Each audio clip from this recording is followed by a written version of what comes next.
आज 2 महिन्यापासून विभागात मोठ्या प्रमाणात पाणी टंचाई निर्माण झालेली आहे।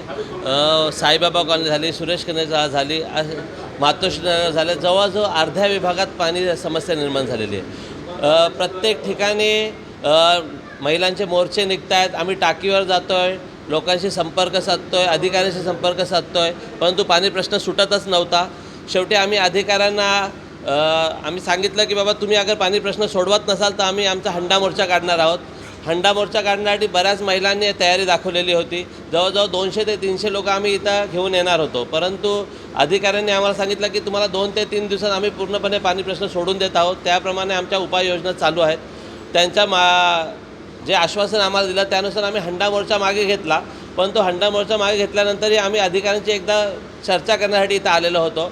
अधिकाऱ्यांकडून आम्ही लेखी ठोस उत्तर घेतलं की तुम्ही आम्हाला 2 ते 3 दिवसात हा पाणी प्रश्न सोडून देणार।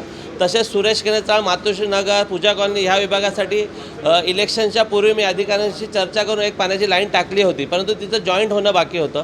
तर तिचंही आश्वासन घेतलं की 2 दिवसात ते आम्हाला तीही लाईन जॉईंट करून देत आहेत, त्यामुळे तेथील पाणी प्रश्नही सोडवण्यात येणार आहे। तरी आम्ही अधिकाऱ्यांना सांगितलेलं आहे की आम्ही अजून 1 हप्ताभर पाण्याचा तुम्ही काय समस्या सोडवत आहेत त्याच्यावर लक्ष देऊ।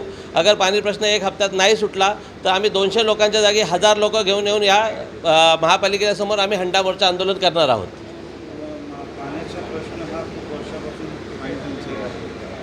महापालिकेला अनेक वेळा पत्रव्यवहार करण्यात आले, वारंवार करण्यात आले, मात्र महापालिकेकडून या लोकांना परिस्थिती दिसत नाही। तर यावर आमदारांनी खासदारांनी लक्ष देण्याची गरज आहे असं नक्कीच या प्रश्नावर आमदारांनी खासदारांनी लक्ष देणं गरजेचं आहे, कारण की बऱ्याच ठिकाणी काही लाईन्स टाकणं असतं, पाण्या टाकीच्या इथे काही काम असतं, त्यासाठी एक फंड लागतो आणि फंड हा आमदार किंवा खासदार यांनाच देणं शक्य असतं।